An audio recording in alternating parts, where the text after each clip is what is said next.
تاجها يا سيدي متفرد بالحسن.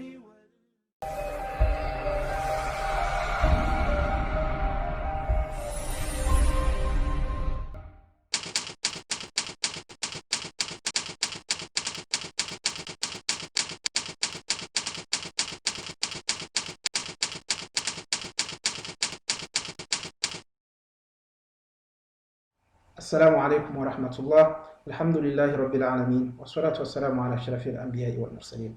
Louvado seja Deus, o clemente e o misericordioso. Na sessão anterior, nos questionamos: será que existem outras evidências que sustentam essa tese de que o profeta Muhammad foi uma promessa de Deus? Vamos ver quais são essas evidências. Voltamos mais uma vez a visitar as palavras de Moisés, as profecias de Moisés. O que o Moisés recebeu de Deus a respeito desse profeta? Em Deuteronômio 18:18, no verso 18, lê-se o seguinte: suscitar-lhes-ei um profeta do meio de seus irmãos, semelhante a ti, semelhante a Moisés, em cuja boca porei as minhas palavras, e ele lhes falará tudo o que eu lhes ordenar. Nós precisamos analisar este verso, porque a grande maioria dos cristãos afirma que este versículo se refere a Jesus. Mas será que realmente se refere a Jesus ou não? Então nós precisamos de fazer algumas análises a respeito deste texto, demonstrando quais são as descrições principais que nós devemos usar como critério para poder comparar entre Moisés e Jesus ou um outro profeta. Porque não é suficiente nós afirmarmos de que neste versículo Deus se refere a Jesus, ou seja, que Jesus é semelhante a Moisés. Porque a questão que nós devemos colocar é a seguinte: em que sentido Jesus é semelhante a Moisés? Bem, uma outra descrição que nós encontramos ainda no verso a seguir diz assim: de todo aquele que não ouvir as minhas palavras, que ele falar em meu nome, disso lhes pedirei conta. Eu gostaria de salientar alguns elementos importantes que nós encontramos nestes versos que podem servir como critério para compararmos entre Moisés, Jesus e o profeta Muhammad. O primeiro, ele diz do meio de seus irmãos. Segundo, ele vai dizer, vai colocar na boca desse profeta as próprias palavras, ou seja, Deus vai colocar as palavras dele na boca desse profeta. O terceiro elemento, esse profeta vai falar em nome de Deus. Então, são três elementos importantes que nós precisamos analisar cuidadosamente para que nós possamos realmente responder à seguinte questão: quem é semelhante a Moisés? Jesus ou Muhammad? Paz de Deus esteja com eles. Vamos analisar o texto e fazermos algumas comparações para entendermos de uma forma melhor quem exatamente é semelhante a Moisés. Nós vimos que o verso, ou os versos que nós lemos, os dois versos que nós lemos, apresentam, primeiro, um profeta do meio de seus irmãos, como uma descrição. E nós precisamos analisar essa descrição.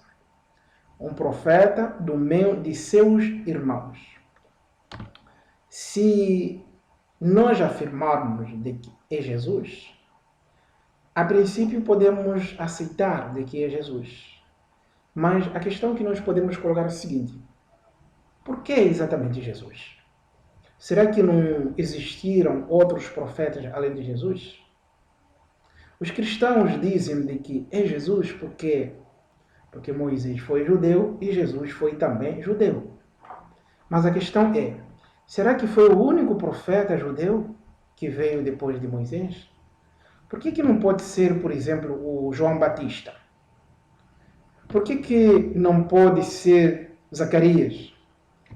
Ou pode ser também Elias? Ou um outro profeta? Ou até Isaías? Todos esses podem ser candidatos a essa descrição, porque todos foram judeus. Então, se todos foram judeus, nós precisamos entender, mais uma vez, de que essa descrição ou essa semelhança não cabe a nenhum deles, porque todos eles são candidatos a essa semelhança. Bem, os muçulmanos afirmam o tempo inteiro de que este verso se refere à irmandade que há entre as duas nações. As duas nações que vieram dos filhos de Abraão, Isaac e Ismael. Será que existem algumas evidências bíblicas que confirmam essa irmandade? A própria Bíblia vai nos dizer o seguinte, que os filhos de Abraão, eles foram criados em lugares diferentes. Isaac, assim como Ismael. E os dois, conforme as promessas de Deus, constituíram nações. E essas nações foram, até hoje em dia, consideradas nações irmãs. Então, você tem nesse caso Ismael, que é irmão de Isaac. Então, esses dois irmãos, conforme nós vimos nas sessões anteriores, Deus fez surgir várias nações, ou seja, multiplicou dos dois irmãos. E essa multiplicidade foi com base em 12 reis ou príncipes. Isso também já vimos nas sessões anteriores. A Bíblia fala de que irá fazer surgir, tanto de Isaac assim como de Ismael, 12 reis ou 12 príncipes. E a partir desses príncipes, desses reis, portanto, eles iriam se multiplicar, iriam sair mais nações. As nações que vieram do lado de Ismael foram e são conhecidos até hoje em dia como árabes. E os que surgiram do lado de Isaac são hoje em dia os conhecidos como os filhos de Israel, ou seja, os israelitas. E essas duas nações são irmãs. Vamos ver o que a própria Bíblia diz, o que a Escritura Sagrada diz em relação à irmandade entre as duas nações. Lê-se, no entanto, em Gênesis 25, no verso 17, diz o seguinte: E estes são os anos da vida de Ismael, 137 anos. E ele expirou e, morrendo, foi congregado ao seu povo. E habitaram desde Avilá até Sur, que está em frente do Egito, como quem vai para a Assíria. E fez o seu assento diante da face de todos os seus irmãos. Observe de que trata-se de Ismael, os seus filhos, a sua descendência e a dimensão dessa nação, o espaço geográfico que essa nação ocupou. Quer dizer, de Pará, conforme nós vimos nas sessões anteriores, onde cresceu, se desenvolveu Ismael e os seus filhos, e quando eles se multiplicaram, cresceram e se expandiram naquelas regiões, ocuparam um território enorme, terras, cidades e vilas, até nas extremidades do Egito. Então, é uma grande nação que se desenvolveu naquela época. E esse desenvolvimento veio muito depois de próprio Ismael.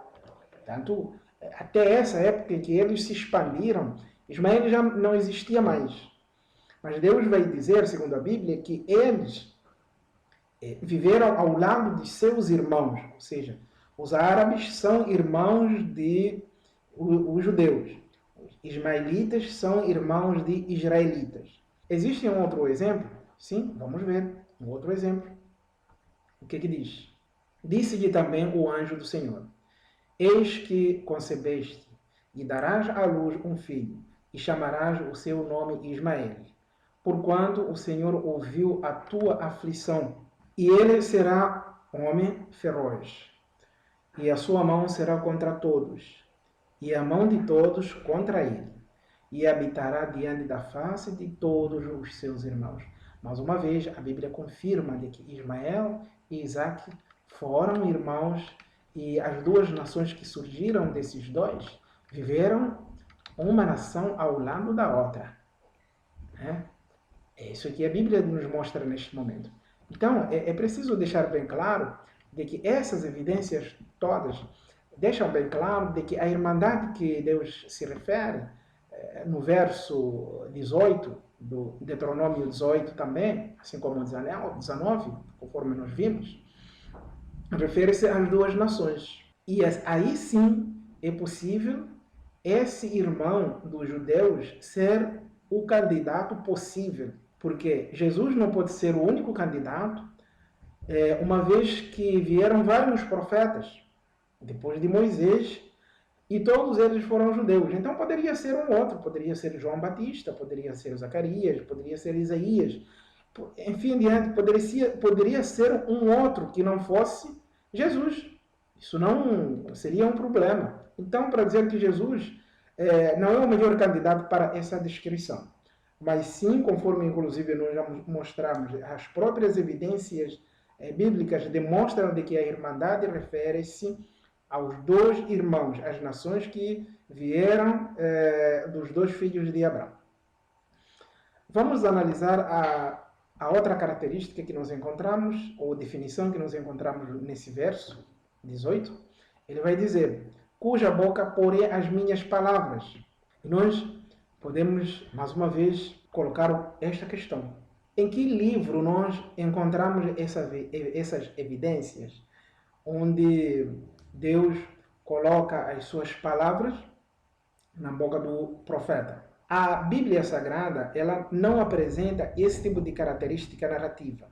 Dentro do seu discurso narrativo, dentro da sua abordagem, praticamente não tem essa característica, que deixa bem claro de que Deus colocou as suas palavras na boca de Jesus. O livro que traz essas evidências e características é o Alcorão. Nós vamos ver como que Deus colocou as próprias palavras dele na boca do profeta Muhammad.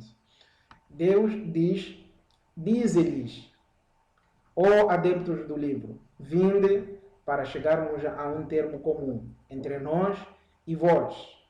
Observem a palavra diz-lhes. E o profeta recebeu esse verso, essa revelação do jeito que ele recebeu, ele transmitiu da mesma forma que ele recebeu. Ou seja, Deus colocou na boca dele, da maneira que ele colocou, e ele transmitiu da mesma forma. Que, no entanto, quando ele diz-lhes, e ele vai também transmitir do mesmo jeito, porque Deus colocou essas palavras na boca do profeta. E ele transmitiu do jeito que ele recebeu. Vamos ver o segundo exemplo. Deus vai dizer, pergunta, qual é o testemunho mais fidedigno? Assevera-lhes, então, Deus é a testemunha entre vós e mim. Este Alcorão foi-me revelado para com ele admoestar a vós e aqueles que ele alcançar. Ousareis admitir que existem outras divindades conjuntamente com Deus? É uma questão. Existe um outro Deus junto com o Deus, o Criador, o único? E nesse ponto, ou nessa questão, nós iremos voltar mais uma vez a entrar em choque com a doutrina da Trindade, a ideia de três deuses, que nunca foi ensinada por nenhum profeta anterior. Não existe nenhum profeta na história que ensinou a doutrina da Trindade. Três deuses, ou um Deus dividido em três. O verso prossegue dizendo, dize, eu não as reconheço. Ó Muhammad, dize, fala para eles, dizendo, eu não as reconheço. Quer dizer, Deus coloca as palavras na boca do profeta para ele usar as mesmas palavras e referir-se a si mesmo, ao mesmo profeta. Quando Deus diz para o profeta Muhammad, dize, e o profeta repite as mesmas palavras, eu não as reconheço. Essa parte, essa expressão, eu não as reconheço, indica ao profeta Muhammad, mas as palavras não saíram da boca dele, quer dizer, não foi ele que colocou as palavras dentro da boca dele. Deus coloca as palavras, ele fala ainda para referir-se a si mesmo, né? Mas uma vez vai dizer, diz ainda, ele é um só Deus, e eu estou inocente quanto aos parceiros que lhe atribuís. Deus foi atribuído vários parceiros, nós conhecemos e nós sabemos essa história toda.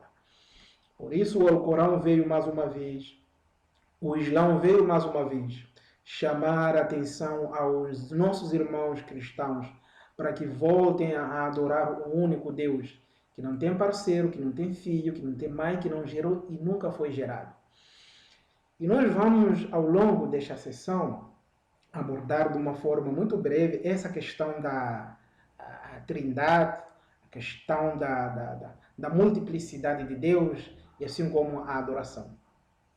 A terceira característica que nós encontramos neste verso 18 de Deuteronômio, ele vai dizer o seguinte, que irá falar em meu nome. Esse profeta vai falar em nome de Deus. Eu peço para você pegar na Bíblia e ler da primeira página até a última página.